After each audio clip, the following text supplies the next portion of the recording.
Amém, meus irmãos?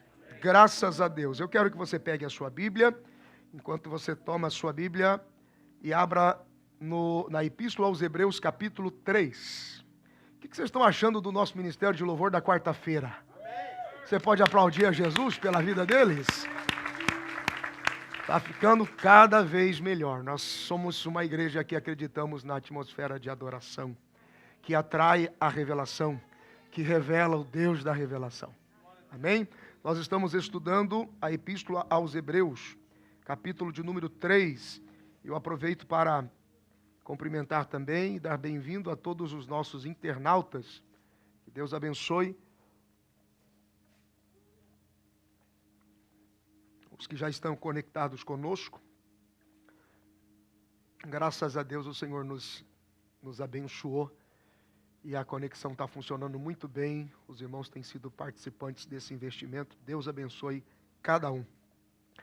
Hebreus, capítulo 3. Amém, meus irmãos? Vamos lá, vamos ver até onde a gente consegue ir. Vamos ler todo o capítulo. Acompanhe aí na sua Bíblia.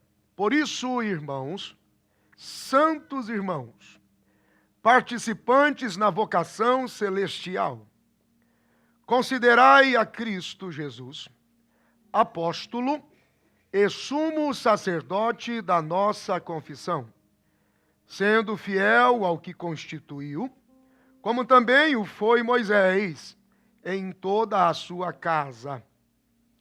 Porque ele é tido por digno de tanto maior glória do que Moisés, quanto maior honra do que a casa tem aquele que a edificou. Porque toda casa é edificada por alguém, mas o que edificou todas as coisas é Deus. E, na verdade, Moisés foi fiel em toda a sua casa como servo, para testemunho das coisas que se haviam de anunciar. Mas Cristo, como filho, sobre a sua própria casa, a qual casa somos nós, se tão somente conservarmos firme a confiança e a glória da esperança até ao fim. Portanto, como diz o Espírito Santo, se ouvirdes hoje a sua voz, não endureçais os vossos corações, como na provação, no dia da tentação no deserto, onde vossos pais me tentaram, me provaram, e viram por 40 anos as minhas obras. Por isso, me indignei contra esta geração e disse, estes sempre erram em seu coração, e não conheceram os meus caminhos. Assim jurei na minha ira que não entrarão no meu repouso. Vede, irmãos, que nunca haja em qualquer de vós um coração mau e infiel, para se apartar do Deus vivo. Antes, exortai-vos uns aos outros todos os dias, durante o tempo que se chama hoje, para que nenhum de vós se endureça pelo engano do pecado. Porque nos tornamos participantes de Cristo, se tivermos firmemente o princípio da nossa confiança até o fim. Enquanto se diz, hoje, se ouvirdes a sua voz, não endureçais os vossos corações, como na provocação, porque havendo alguns ouvido o provocaram, mas não todos os que saíram do Egito por meio de Moisés.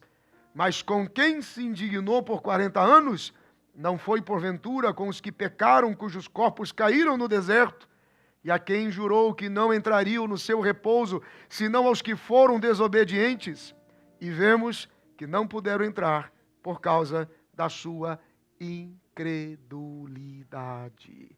Diga graças a Deus. Ok. Começando no versículo de número 1, o destaque do escritor aqui, dos versículos 1 ao 4, podemos destacar assim, está a comparação que ele faz entre o ministério de Jesus e o ministério de Moisés. Quando Paulo nos doutrina a respeito disso em 1 Coríntios 10, e já nós vamos lá, nós estamos entendendo que Moisés, como servo fiel, para o testemunho de Deus, do propósito de Deus, daquilo que seria a sombra das coisas futuras, serviu fielmente, mas muito mais além e muito mais acima dele está Cristo Jesus, nosso Senhor. E a Bíblia, aqui no versículo de número 1, se você quiser destacar, concede a ele 2 títulos de honra e reconhecimento. O primeiro título é de apóstolo do Novo Testamento. E o segundo título é o sumo sacerdote da nova aliança. Na quarta-feira passada, nós ministramos aqui falando sobre essa intronização, o posicionamento do trono, ele sendo recebido pelo Pai, o Pai apontando o caminho, ele no trono glorificado, e todo o processo de transição dele para o próprio Espírito Santo, que agora deixa o céu para habitar na igreja. Então, no versículo de número 1, Jesus torna-se o apóstolo do Novo Testamento e o sumo sacerdote da nova aliança. E uma vez nascidos de novo nele, e uma vez, eu e você, nascidos de novo nele, nós nos tornamos co-herdeiros, co-sanguíneos, co-participantes dessa mesma glória. Nós nos tornamos co-participantes da promessa. Nós nos tornamos co-participantes de toda a herança dele. Se você puder movimentar um pouquinho a sua Bíblia, vai na carta que Paulo escreveu aos Efésios, por favor, e encontre o capítulo de número 3.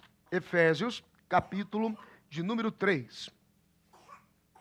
Diz assim o verso de número 6, porque aqui está aquilo que a dispensação do mistério de Deus nos reservava, que foi essa grande demonstração de misericórdia de Deus para com as nações dos gentios, ou para com a nação dos gentios, e para conosco. Então, na carta de Paulo aos Efésios, no capítulo 3, e no versículo de número 6, nós temos assim: a saber que os gentios são co-herdeiros de um mesmo corpo e participantes da promessa em Cristo Jesus pelo seu evangelho. Diga graças a Deus por isso. Na dispensação do mistério, a dispensação do mistério do próprio Cristo que estava lá, e a igreja que por sua vez é gerada, porque Israel despreza a oportunidade de se tornar sacerdócio, sacerdócio geral sobre todas as nações. Havia uma proposta de Deus, havia uma expectativa sobre a nação dos hebreus, consequentemente sobre Israel, porém houve um desprezo e uma quebra de aliança, houve uma negligência por parte de Israel. O versículo de número 1, irmãos, santos irmãos, participantes da vocação celestial, considerai a Cristo. Apóstolo, ele é o apóstolo do Novo Testamento e o sumo sacerdote da nossa confissão, sendo fiel ao que constituiu, como também o foi Moisés em toda a sua casa. O processo de adoção, gerado por Cristo, gerado em Cristo, através de Cristo, pôde trazer, pôde nos conectar, pôde nos tornar a ser igreja. E esse era o grande segredo que ficou oculto por tempos e tempos, por gerações e gerações, no mistério escondido de Deus. Nós nos tornamos esse mistério escondido de Deus revelado em Cristo, que foi a manifestação da igreja. E isso só foi possível por meio do Evangelho de Jesus, por sua vida, por sua obra e por ministério. A nação outrora eleita, que era a nação de Israel, ela negligencia essa graça, este favor, e abre precedente, oportunidade, uma porta se abre para que eu e você nos tornássemos a nação eleita de Deus, porque imediatamente nós fomos recolocados ou trazidos para o contexto da história. Eu costumo dizer que quando você abre a Bíblia, quando você pega a Bíblia nas mãos, você tem um material potencialmente judaico. ok? Que diz respeito a uma história de um povo em particular. Então, num primeiro momento, se nós não tivéssemos a graça de sermos enxertados nele, no princípio, no processo da adoção, nós não teríamos direito a nada aqui. Mas pela fé, a exemplo de Abraão, nos tornamos filhos de Deus e co-herdeiros para receber a mesma herança. Somos coparticipantes do seu sangue, porque fazemos parte do seu corpo. E somos coparticipantes da promessa, então o mesmo destino dele será o meu e o seu destino. O céu nos espera. Você pode dizer glória a Deus por isso? Bendito seja o nome do Senhor. Às vezes você ouve algumas verdades na Bíblia que não é para provocar tanto movimento de mistério e fogo, mas é só para provocar alegria dentro de você, para você ver que tudo estava no absoluto controle de Deus, e Deus sempre pensou em você, Deus sempre pensou nesta igreja, Deus sempre pensou na sua vida, na sua casa, na sua família. Na mente de Deus você já deu certo. Você pode glorificar o Senhor por isso? Diga graças a Deus. A Bíblia diz que Moisés, versículo 2, ele foi fiel em toda casa. Hebreus, capítulo 3, versículo 2. Ele constitui na sua fidelidade. Ele foi sim. E a exemplo dele, Jesus também seguiu fiel a toda a proposta e todo o propósito que estava designado a ele. Então eu quero conectar aqui os versículos 3 e 4 para a gente comentar um pouquinho sobre isso. Porque ele é tido por digno de tanto maior glória do que Moisés. Quanto maior honra do que a casa tem aquele que a edificou. Tem uma música antiga no Brasil que diz assim: tá vendo aquele edifício ali, moço? Eu ajudei a construir. Lembra mais ou menos isso aqui? É interessante que a Bíblia diz que muito maior... Fui longe agora, né? Meu Deus do céu. Misericórdia. Muito maior honra. Muito maior honra tem, né? Olha só que coisa interessante. Aquele que edificou o edifício. Você pode até parar diante de um prédio muito bonito e dizer: uau, que coisa impressionante esse prédio. Mas questões de segundo, você já pensa assim: que companhia construiu isso? Que mestre de obra gerenciou isso? Quem é que pintou esse negócio? Quem é que fez essa mão de obra? Que acabamento estupefendo, porque se não tiver alguém, né, para edificar, propriamente dito, de que valor tem o edifício? Então vamos conectar ao 4. Porque toda a casa é edificada por alguém, mas o que edificou todas as coisas é Deus. Bendito seja o nome do Senhor. Para entendermos essa proposta de reconhecimento quanto da edificação, olha como isso é forte, isso é assim, de uma profundidade e prazer estudar. Eu preciso que você vá lá na primeira epístola de Pedro, no capítulo de número 2, por favor. Primeira epístola de Pedro, capítulo de número 2, e encontre, por favor, os versículos de 5 a 7, ok? Primeira epístola de Pedro. A palavra de Deus nos ensina, ela nos mostra então, que aquele que constrói a casa, ele tem muito mais honra do que o próprio edifício edificado. Então, nós somos participantes do mistério de Deus, e a Bíblia nos chama de pedras vivas.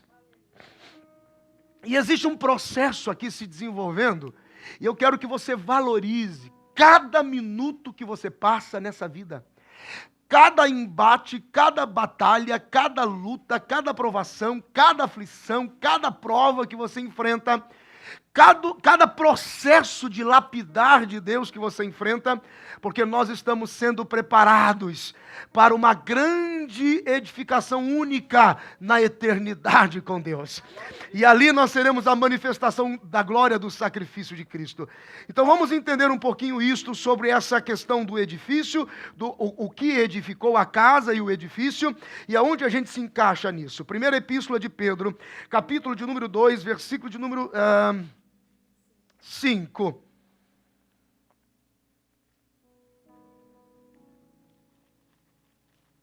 Deixa eu ver se está.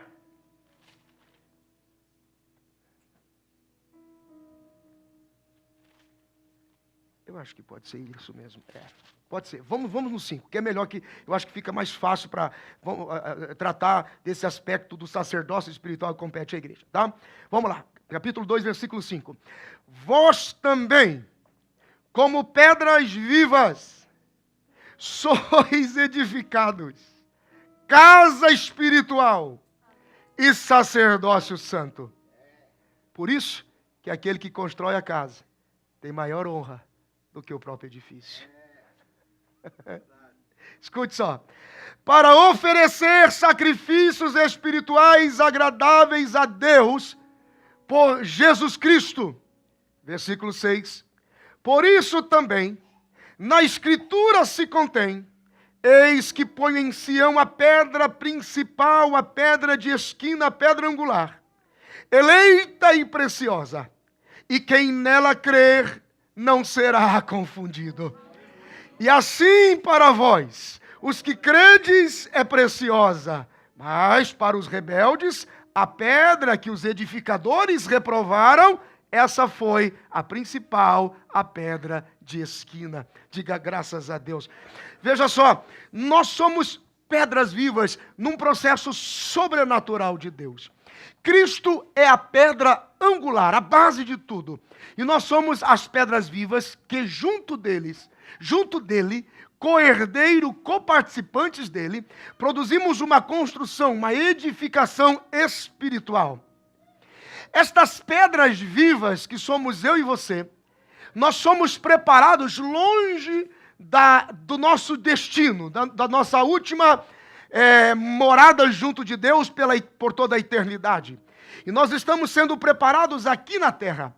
E isto segue um formato, porque a antiga aliança e a sombra que está no Antigo Testamento apontam para as coisas futuras. E a Bíblia diz que quando o Templo de Salomão estava sendo construído, muito bem longe, separado, lá nas mineradoras do próprio templo em si, é onde estava o processo da lapidação das pedras. E havia muito barulho e muito ruído para que as pedras pudessem ser aprontadas e terminadas a tempo. Uma vez que cada pedra, cada uma no seu diâmetro, cada uma na sua dimensão, cada uma na sua proporção, estivesse pronta, era conduzida por carruagens até o templo que estava em construção. E a Bíblia diz que foi assim por 46 anos de trabalho. E é interessante que no primeiro livro dos Reis, no capítulo 6, versículo 7, diz que sendo trazida as pedras, já não podia mais haver barulho. Então nem a batida do martelo se ouvia, porque era tão perfeito o lapidar de cada uma das pedras, que elas eram perfeitamente posicionadas, cada uma em seu lugar, sem nenhum outro esforço. Ah, meu Deus, vai chegar um dia que você vai entender por que tantas provas, por que tantas aflições, por que Deus trabalhou aqui, e trabalhou lá, e trabalhou mais um pouquinho aqui, e trabalhou mais um pouquinho lá, e mais um instantezinho aqui, porque quando chegar o tempo da glorificação, diz a palavra de Deus, não haverá mais barulho, mas só alegria, e nós entraremos bem no lugar que Deus preparou para nós. Oh, meu Deus, levante a mão lá em cima, eu quero profetizar. Está doendo, é trabalhoso, é um processo. Parece que Deus não para de lapidar a pedra. É porque Ele não vai abrir mão de que você, quando chegar na eternidade com Ele, tenha o seu lugar garantido naquele edifício espiritual. Quantos podem aplaudir a Jesus com alegria? Oh, rebarrace canduro bogorobosh. Aleluia! É o processo de Deus, é o trabalhar de Deus, é a base sobrenatural de trabalhar de Deus. Jesus, ele se tornou a pedra de esquina. E sobre toda aquela... Da onde vem essa pedra? Essa pedra vem da tábua quebrada, quando o povo ali perde aquela máxima de sacerdócio. Isso diz muito a respeito, e eu quero que você reflita comigo sobre essa questão de pedras. Diga comigo, pedras vivas. Outra vez, diga, nós somos pedras vivas. Houve uma ocasião no Evangelho de Mateus, no capítulo de número 4, do versículo de número 1 ao versículo de número 7. É o episódio da tentação de Jesus. E é interessante que a gente não gosta muito de falar sobre as nossas frustrações, sobre as nossas decepções, porque a religião nos impôs um nível de santidade e perfeição e juízo, ou pelo menos ideia de juízo, que às vezes nem nós mesmos somos capazes de passar nessa porta. Mas se o texto se a passagem da tentação de Jesus está aqui nos evangelhos, como será que ela veio parar aqui? Alguns escritores dizem que, em algum momento, Jesus reúne os seus discípulos e diz: eu quero falar um pouquinho com vocês sobre o que eu passei na mão de Satanás. Sobre o que eu passei e a tentação que eu sofri nas mãos de Satanás. E eu quero falar como exemplo para vocês. Porque só quem passa e enfrenta é que tem autoridade restituída para falar sobre algumas coisas. É por isso que costuma-se dizer que a gente precisa desconfiar um pouquinho de comunicadores da palavra que nunca se encorajaram a enfrentar desertos. A Bíblia diz que Jesus está cheio do Espírito Santo, vem do batismo de João e pelo Espírito Santo de Deus é conduzido ao deserto. E ele passa ali 40 dias e 40 noites, consagrando, jejuando. E aí o diabo sempre vai atacar você naquilo que fica mais fragilizado em você. Tem um ditado que tem uma frase, uns banners, umas figurinhas de mídias sociais que diz assim: nunca mostre para o seu inimigo o lado que é frágil ou que está machucado, porque é exatamente ali que ele vai atacar você. Então o diabo sempre vai esperar, ele não tem tempo, ele espera um dia, 3 dias, 2 semanas, 4 semanas, 20 semanas, 40 semanas, 40 anos se for necessário. Mas ele vai descobrir o seu lado frágil em algum momento. E geralmente, quando nós estamos expostos ao princípio e ao processo da tentação, isso pode acontecer ou antes de um favor e um destaque, ou logo depois dele. Até aquele momento não se sabia, não se tinha ideia. Satanás não fazia ideia de quem era esse tal Cordeiro de Deus que tiraria o pecado do mundo. Mas bastou ele passar pelo Jordão e receber de Deus um destaque, o testemunho do próprio Pai, o enchimento do Espírito Santo sobre ele. O diabo, escute isso, o diabo sempre vai avaliar o propósito de Deus na sua vida pelo tamanho do deserto que você tem que enfrentar. Vou falar de novo. O diabo sempre vai avaliar o propósito, ele vai entender, ele vai interpretar, ele vai conseguir ler o tamanho do propósito de Deus na sua vida pelo deserto que você tem que enfrentar logo depois que você recebe um destaque de Deus.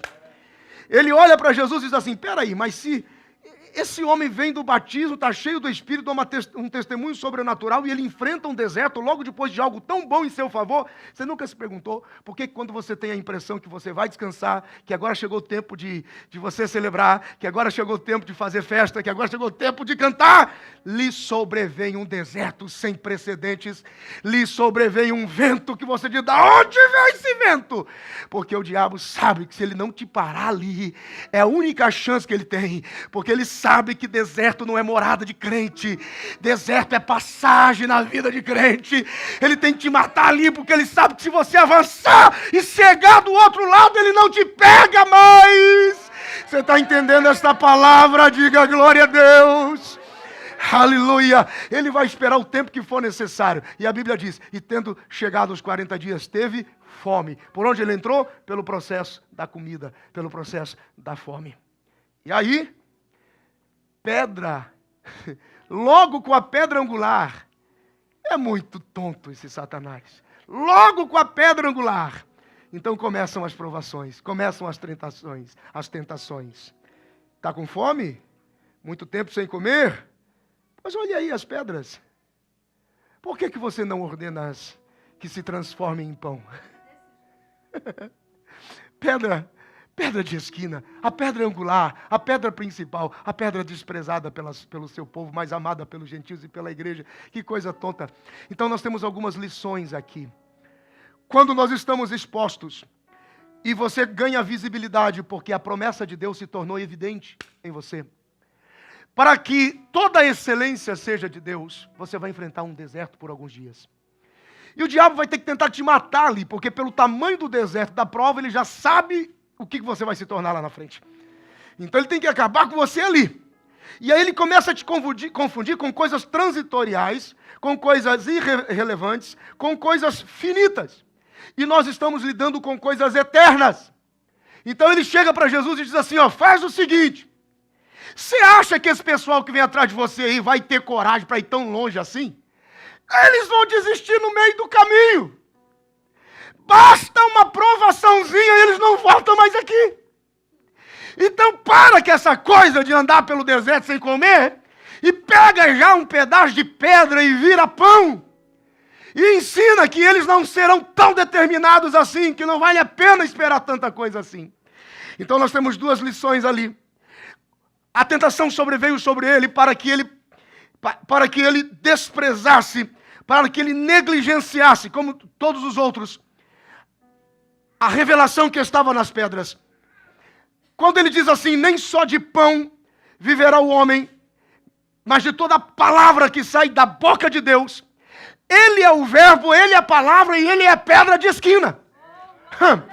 Se ele pega uma pedra e vira um pedaço de pão, come o pão acaba. Mas se ele continua debaixo de uma palavra, a pedra permanece para sempre.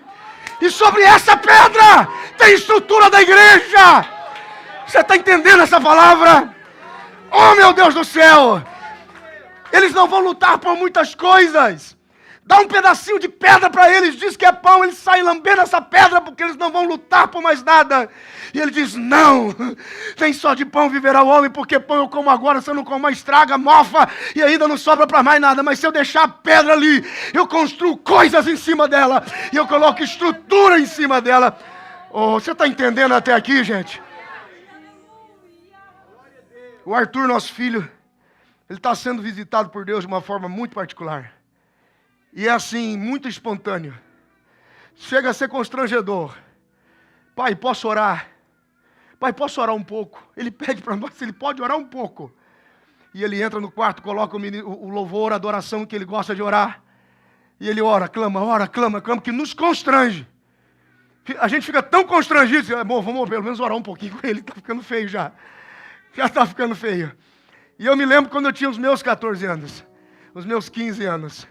E eu me lembro da paixão e da fome, porque é nesse tempo que Deus pega ministérios e consolida ministérios. Por isso que quando eu vejo alguns adolescentes meio tipo fora da casa, meio desconectado, eu entro em desespero. Porque se os caras não pegar agora, não pega mais. Lá na frente fica mais difícil. Jovens, crianças e adolescentes são departamentos vitais. Deus tem que visitá-los nesse instante, nessa faixa etária. Porque se tocá-los na adolescência, se tocá-los na juventude, por isso que eu digo a vocês, nós estamos instruindo os professores e os líderes não estão brincando com jovens e adolescentes. Traga seus filhos. E se for possível, dê carona e traga os filhos dos outros que não querem vir, mas traga. Porque nós queremos fortalecer uma geração de crianças e adolescentes cheios de Deus. O Arthur esses dias teve uma revelação de Deus, ele pregou sábado aqui para os jovens. E ele teve uma revelação de Deus assustadora. Eu confesso que eu parei e pensei assim, como é que eu nunca pensei nisso? E é uma coisa impressionante. E ele todo excited, todo animado, e chamou a mãe, olha o que Deus me deu. E contou para Vivi, olha o que Deus me deu. Sabe aquela mulher que foi pega em pecado de adultério? Sim. A Bíblia diz que Jesus pegou uma pedra. Ele também pegou uma pedra, porque ele escrevia e pegou uma pedra como exemplo, como modelo. Veja, pedra angular, pedra de esquina, pedra principal, pedra. Eu sou a pedra, come pão, não quero pão, quero pedra, quero pão para a palavra. Olha que coisa doida. E ele pegou a pedra. E ele mostrou a pedra dele para todos os hipócritas fariseus e todos os religiosos civis que estavam ali. Então ele disse assim, ó, essa é a pedra da minha justiça. Se a tua justiça é maior do que a minha, atira primeiro. Palavras do Arthur. Se a tua justiça é maior do que a minha, atira primeiro. Aí a gente já ficou impressionado com isso. Uau! Não, pai, o senhor não entendeu. Porque lá na frente, quando ele está conversando com Pedro, e ele diz, Pedro, tu és Pedro, mas sobre esta pedra edificarei a minha igreja. Está lá a pedra de novo. Que pedra é essa? O Arthur olhou e falou assim, pai, todos aqueles que aceitam a Jesus têm acesso à pedra da justiça de Deus, têm acesso à pedra da justiça dele, e você tem duas opções, ou você usa e mata as pessoas, ou você coloca no lugar e edifica a igreja, através do seu testemunho. Você pode aplaudir a Jesus, é fantástico, cara. Como é que eu não pensei nisso, irmão? Quando você aceita Jesus, você recebe uma pedra de justiça dizendo o que vai fazer com ela. A religião ataca, atira, desgraça, dói, expõe. Mas aqueles que sabem o que significa essa minha pedra da justiça, então vamos edificar a sua igreja. Edificar a sua igreja. Edificar a sua igreja. Levante a mão direita lá em cima. Esta luta vai ter fim na sua vida. É só uma lapidação de Deus para você entrar no lugar que Deus te quer. Não só de pão viverá o homem, mas de toda a palavra que sai da boca de Deus. Quantos podem glorificar a Jesus por isso? Aleluia! Vós também, como pedras vivas, sois edificados, ó casa espiritual, e sacerdócio santo, para oferecer sacrifícios espirituais, agradáveis a Deus, por Cristo Jesus. Verso 6 de 1 Pedro 2. Por isso também na Escritura se contém: eis que ponho em Sião a pedra principal de esquina, eleita e preciosa, e quem nela crer não será confundido. Olha para onde, olha onde é que ele vai parar, gente. O propósito de Deus para a nação de Israel era o sacerdócio universal. Isso foi gerado, a proposta inicial começa em Abraão, em Gênesis 12, de 1 a 3. Eu quero que vocês se tornem o sacerdócio universal da manifestação do meu favor, da manifestação da minha glória, da manifestação da minha graça, mas simplesmente eles negligenciam, porque eles desejaram se tornar como meras e comuns nações da terra. Deus reserva um propósito aos levitas, porém, a quebra e a negligência na atitude do bezerro de ouro arrancou deles o privilégio do sacerdócio universal. Repousa sobre quem? Sobre a igreja. Sobre nós repousa esse sacerdócio. Eles negligenciam. Livro do Êxodo, capítulo 19, pega um pouquinho rapidinho lá. Lá no livro do Êxodo, lá no Gênesis, Êxodo, segundo livro lá, capítulo 19. Aleluia. Glória a Deus. Versículo 5, Êxodo capítulo 19, versículo 5. E agora, pois, se diligentemente ouvirdes a minha voz e guardardes a minha aliança, então sereis a minha propriedade peculiar dentre todos os povos, porque toda a terra é minha, e vós me sereis um reino de sacerdotes, um reino sacerdotal e um povo santo. Estas são as palavras que falarás aos filhos de Israel. Havia uma proposta de manifestação universal para Deus através da vida e de toda a casa de Israel. Mas eles negligenciam. Deus está dizendo: eu escolhi vocês. Eu quero vocês sobre toda a terra. Eu quero vocês sobre toda a casa, sobre todo lugar. Não. Eles se fecham no mundo deles, com o governo, com o rei, com princípios que eles desejavam manter, porque poderiam controlar a vontade de Deus, o propósito de Deus, o querer de Deus. Quando Moisés está no monte, e lá busca o Senhor por dias, e agora Arão se perde no que fazer, e o povo está revoltado. Eles pegam os despojos do Egito, que deveriam servir para a edificação do tabernáculo, e investe na confecção de um bezerro de ouro. E agora o espírito de idolatria os separa de Deus e gera neles o pecado da negligência. Ali, naquela atitude, naquele instante, naquele momento, Deus quebra, Deus arranca deles a possibilidade de se tornar sacerdócio universal. Quando a pedra foi quebrada, livro do Êxodo, capítulo de número 32, Êxodo, capítulo de número 32, versículo 1 a 5, e depois o 19, 32. Mas vendo o povo que Moisés tardava em descer do monte, Acercou-se o povo de Arão e disse: levanta-te, faze-nos deuses que vão adiante de nós, porque quanto a este Moisés, o homem que nos tirou da terra do Egito, não sabemos o que lhe sucedeu. E Arão lhes disse: arrancai os pendentes de ouro que estão nas orelhas de vossas mulheres e de vossos filhos e de vossas filhas, e trazei-mos. Versículo 3, então todo o povo arrancou os pendentes de ouro que estavam nas orelhas e os trouxeram a Arão. E ele os tomou das suas mãos e trabalhou o ouro com um buril e fez dele um bezerro de fundição. Então disseram: este é teu Deus, ó Israel, que te tirou, ai Deus do céu, que te tirou da terra do Egito.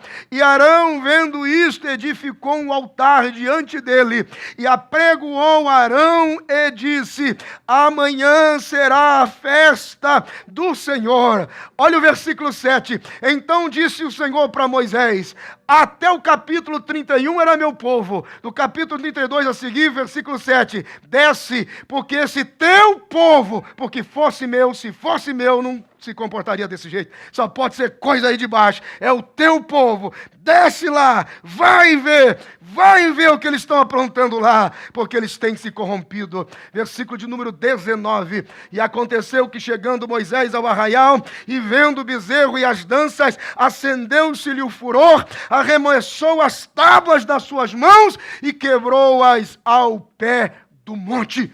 Oh, irmãos, isso aqui é muito sério. Veja a onda de desequilíbrio. Quem é que em sã consciência vai pegar um negócio que Deus escreveu e quebrar, irmão? Tem que pelo menos guardar e vender bem caro, talvez. Guarda e vende lá na frente. Não, eu vou destruir isso aqui. Eu vou falar de novo, até que você aprenda. O nível de adoração de um povo, de uma casa, determinará o nível de revelação que essa casa vai receber. E o nível de revelação que essa casa recebe determina o nível de manifestação do Deus da revelação para a casa. Da onde vem Moisés? De cima, trazendo uma grande revelação. As tábuas escritas com o dedo de Deus. Você está imaginando o que é isso? Que sermão extraordinário, que conteúdo incrível, que coisa sobrenatural. Quando ele chega à presença do povo, o povo estava folgando em celebrar, nus, com práticas absurdas, de pecado, de lascívia, de vergonha, de promiscuidade, diante do altar do bezerro. Quando ele vê o nível caído, desgraçado, corrompido, idólatra, de adoração que o povo tinha, ele quebrou a tábua. Percebe? Você sabia que tem dia que quando a gente vem ministrar e não tem resposta e ambiente de adoração, não dá vontade nem de pregar? Você sabia que a mensagem pode ser mudada quando você mergulha em adoração tão profundamente? Chega uma hora que Deus fala assim: muda a mensagem que o meu povo tem fome. Tenha mais atitude porque o meu povo está desesperado. E é uma coisa, porque a soma, o culto é uma soma. O culto, eu apresento a Deus o que você traz. Percebe? A estrutura do culto. Princípio, estatuto perpétuo. Diga ao povo que me traga uma novilha vermelha. Diga ao povo que me traga algo diferente, que seja destacado, que tenha exclusividade, que ele guarde assim, ó, muito em segredo, muito em secreto, algo que ele valoriza muito. Diga ao povo que me traga. Sabe como é que começa o culto? Você traz. E apresente ao sacerdote Eleazar, que ele vai tomar do animal e inspecionar, se ele não tem defeito, nem mancha, e nunca se colocou jugo sobre ele, se realmente é sincero na adoração. E então degolará o animal e aspergirá sobre a frente da congregação por 7 vezes. 1, 2, dedo no sangue do animal, 7 vezes, para frente, porque todas as vezes que você vem para cá, o ministério de louvor, a palavra e tudo que te serve é te impulsionar para frente. Abençoa a tua casa, abençoa a tua família, abençoa os teus negócios, abençoa a tua companhia, abençoa os teus filhos, abençoa o teu casamento. Eu te abençoo. Tem hora que as pessoas vêm tão derrotadas e tão derrubadas. Esse é o segredo. Esse é o segredo. Mesmo que você entre aqui se arrastando, mas entre para adorar. E mude o ambiente com a sua atmosfera, com a sua expressão de fé. Mude, você tem poder e graça para mudar o ambiente. E depois que o animal é inspecionado, é jogado, números 19, números 20, números 21, números 22, é jogado sobre o fogo. E então o sacrifício é completado com carmesim. Ele é completado com isopo. Ele é completado com madeira de acácia. Complete, quer dizer, estabilidade, constância, firmeza, dupla honra, significa que aquilo que você trouxe, construiu no altar, constância, estabilidade, firmeza, dupla honra, na casa, na família, em todos os seus ambientes que você constrói de adoração. Então é uma parceria, isso a gente se soma. Quando ele desce e perde o controle, porque ele vê que o povo está completamente em desordem, e ele quebra essa primeira revelação. Quando ele quebra a primeira revelação, ele volta para Deus e diz, e agora? E Deus diz assim, agora a segunda escreve você. Porque a primeira eu escrevi. E ninguém mandou você quebrar. Só que existem momentos em que o altar se enche de tanta revelação, que às vezes a gente acaba quebrando a principal. E aí, meu irmão, ouvir a segunda não é igual ter ouvido a primeira. Não é igual ter ouvido a primeira. Então, quando você vem para um culto, tem que ser ou tudo ou nada. Ou tudo ou nada. Ou eu mergulho nesse rio agora, ou eu me entrego agora, ou eu me lanço agora, ou então esqueço, nem volto mais. É tudo ou nada. E Moisés desce, e vê a circunstância, e vê a situação do povo. E ele diz assim, o que vocês estão inventando? Ali, no ato da adoração ao bezerro, o sacerdócio universal é tirado. Porque eles desprezam a pedra, que agora se torna de esquina, de quina, apenas uma representação, mas o tempo todo estava ali. Era o próprio Cristo junto deles. E essa pedra andava, caminhava, se movia com eles. Primeira carta de Paulo aos Coríntios, capítulo de número 10, versículo 1. A primeira carta de Paulo aos Coríntios, capítulo 10, versículo 1. Ora, irmãos, não quero que ignoreis que nossos pais estiveram todos debaixo da nuvem, e todos passaram pelo mar. E todos foram batizados em Moisés, na nuvem e no mar. E todos comeram de uma mesma comida espiritual. A gente tem aqui processo de conversão, nós temos aqui batismo e nós temos aqui ceia do Senhor. Essa ordem não pode ser quebrada, não importa o que diga. Não, pode vir, todo mundo tem acesso, todo mundo come, todo mundo faz, todo mundo tem. Não. A gente dá testemunho, converte, nasce de novo pelo batismo e então tomamos da ceia do Senhor. Isso é uma sombra lá atrás. Olha a ordem. Irmãos, não quero que ignoreis que nossos pais estiveram todos debaixo da nuvem e todos passaram pelo mar e todos foram batizados em Moisés, na nuvem e no mar. E todos comeram de uma mesma comida espiritual, e beberam todos uma mesma bebida espiritual, ceia do Senhor, porque bebiam da pedra espiritual que eu seguia, e a pedra era Cristo. Ali estava todo o testemunho, o tempo todo, mas o mistério escondido de Deus permaneceu oculto dos olhos deles, porque ele veio para o que era seu, mas os seus não receberam, mas todos os que o receberam, deu-lhes o direito de serem feitos filhos de Deus, a saber, os que creem no seu nome. Nós, a igreja. Volta lá para Hebreus agora mais um pouquinho. Capítulo 3, versículos 5 e 6. E, na verdade, Moisés foi fiel em toda a casa, mas mal sabia ele que a casa e o mistério da pedra que o seguia sempre apontava para a igreja. Sempre apontou para a igreja. Como servo, para testemunho das coisas que se haviam de anunciar, mas Cristo como filho sobre a sua própria casa, a qual casa somos nós, se tão somente conservarmos firmes a confiança e a glória da esperança até o fim. Diga graças a Deus. Cristo é o mediador entre Deus e os homens. Jesus Cristo, homem. Só há um mediador entre Deus e os homens, Jesus Cristo, homem. Lá atrás, Israel pede por por uma mediação, porque eles não queriam falar com Deus, eles queriam falar com Moisés. E a gente gosta muito de ouvir a voz do homem, porque a gente teme ouvir a voz de Deus. Deuteronômio capítulo 18, versículo de número 16. Aleluia. Versículo 15, capítulo 18 de Deuteronômio, versículo 15.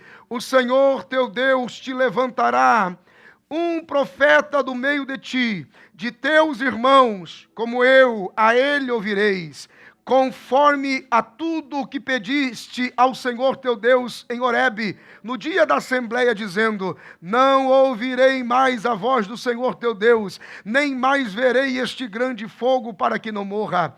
Então o Senhor disse: falaram bem naquilo que disseram.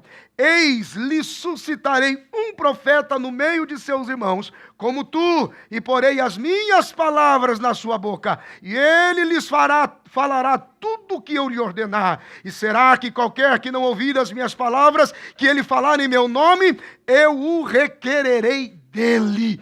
Esse é o texto que se conecta diretamente com João capítulo 1, do versículo 11 ao 14. Ele veio para o que era seu, mas os seus não receberam. Mas todos os que o receberam, deu-lhes o direito de serem feitos filhos de Deus, a saber, os que creem no seu nome. E a Bíblia diz que a nossa confiança e firmeza, versículo 6 do capítulo 3 da Epístola aos Hebreus, a nossa firmeza e confiança e esperança até o fim, nos dará direito e acesso ao que a Bíblia chama de a glória da esperança. Diga comigo: a glória da esperança. A glória da esperança é ser aquilo que a Bíblia diz que nós somos em Cristo, é ter aquilo que a Bíblia diz que nós temos em Cristo, é viver aquilo que a Bíblia diz que nós vamos viver em Cristo.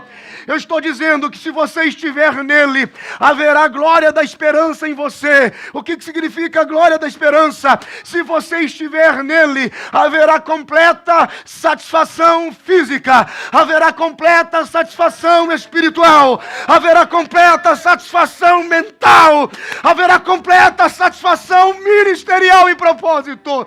Eu estou profetizando aqui agora. Quem acredita em profecia, levante as mãos lá em cima. Aquele que te amou primeiro, o amor que te amou primeiro, ele está dizendo: receba a glória da esperança, e eu quero ser suficiente para você em tudo. Quantos recebem esta palavra? Glorifique ao Senhor. Suficiência de Deus.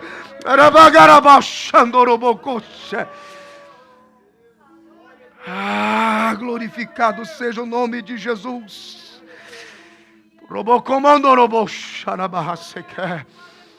Espírito Santo, me faz parar aqui agora. Coloque a mão direita no seu coração, feche os teus olhos.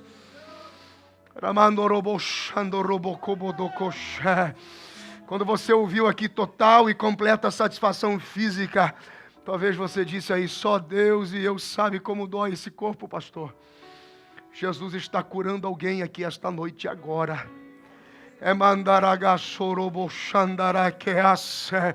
Total e completa satisfação nos ossos, nos nervos, na carne, no sangue, em nome de Jesus, em nome de Jesus, em nome de Jesus. Quando eu falei total e completa satisfação mental, pastor, eu não estou dormindo, eu não estou descansando, a minha mente está invadida por tormentos, a minha mente e o meu coração estão invadidos por descasos, por ofensas, por mágoas. Em nome de Jesus, o óleo de alegria e paz está descendo sobre alguém esta noite. Em nome de Jesus, recebe esta palavra sobre a sua vida agora. Em nome de Jesus, pensamentos do inferno saiam agora. Em nome de Jesus, acusações saiam agora, em nome de Jesus. Depressão, sai agora, em nome de Jesus. Pânico, eu te ordeno, sai agora, em nome de Jesus. Tristeza profunda, eu te ordeno, sai agora, em nome de Jesus. Baixa estima, falta de atitude, ausência de amor próprio, em nome de Jesus. Agora receba total e completa suficiência de Deus em Cristo. Agora, total e completa suficiência espiritual. Agora, total e completa suficiência espiritual. Tenha restaurado a alegria da salvação agora. Agora, o sangue de Jesus Cristo nos purifica de todo o pecado. O sangue de Jesus Cristo nos purifica de todo o pecado. Agora, palavra de acusação, tormento, eu te ordeno. A pedra da Aba Church não é para tirar em ninguém, mas para sustentar você e a sua casa.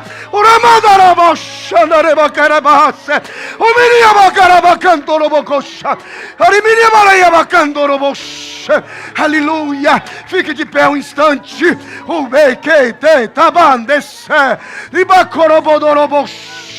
Aleluia, aleluia.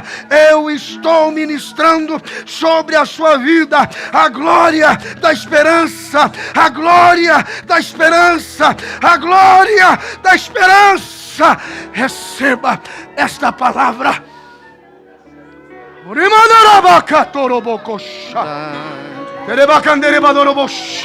Se você é batizado com o Espírito Santo, fale em línguas estranhas. Mude o ambiente onde você está. O nível de adoração de uma casa determina o nível da revelação que ela recebe. Fale agora em línguas estranhas. Cante agora em línguas estranhas. Se você tem glória, diga glória. Se você tem aleluia, diga aleluia. Se você tem amém, diga amém. Mas mude o ambiente. Eu estou profetizando completa suficiência, completa e total satisfação sobre a sua vida. Ei!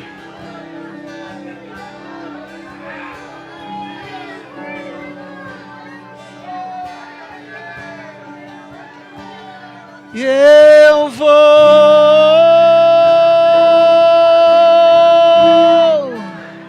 me esvaziar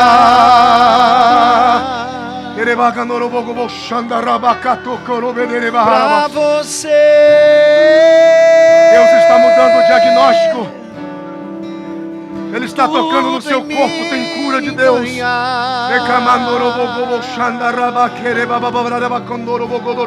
Eu vou. Isso, deixe Deus te usar. Recebe agora, recebe agora.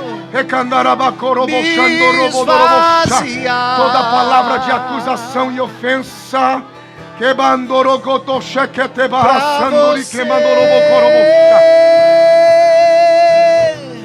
Aleluia. Tudo em mim ganhar.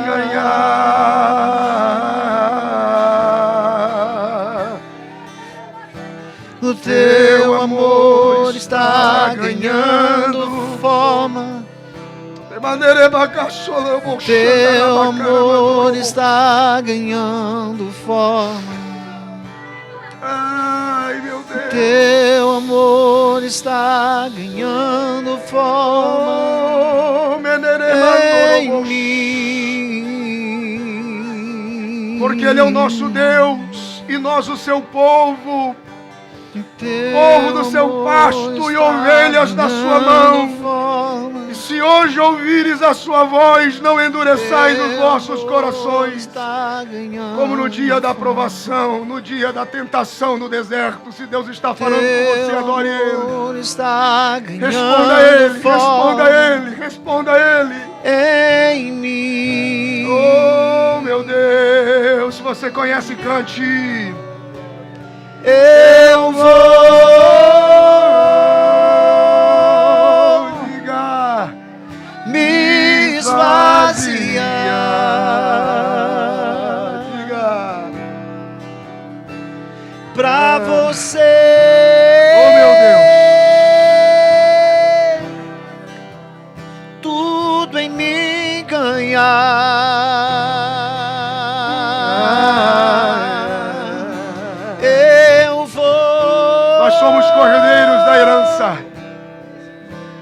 Somos coparticipantes do seu sangue. Esvazia.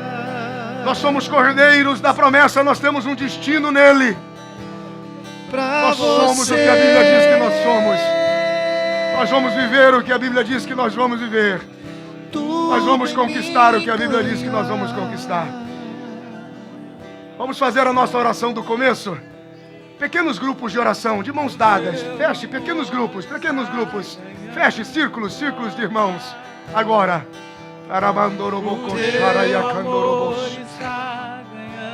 Talvez a pessoa que está segurando a sua mão aí, você, só Deus e ela sabe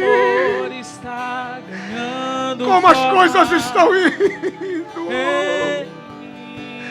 Mas a graça que está na sua vida, a graça da esperança que você alcançou, você vai repartir com ela agora. Isto, comece a orar, Pai, no nome de Jesus. Oh, unimos as nossas mãos agora, crendo na total e completa satisfação da tua graça e da alegria que é viver contigo. O sangue de Jesus Cristo nos purifica de todo o pecado. Eu já te agradeço pelos milagres que estão acontecendo. Eu te agradeço pelas curas no corpo, na alma e no espírito que estão acontecendo esta noite. Eu te agradeço por todo o favor, por tudo que o Senhor está fazendo. Para sempre seja glorificado o teu nome. Tudo em mim ganhar. Diga graças a Deus. Quantos podem aplaudir a Jesus com alegria?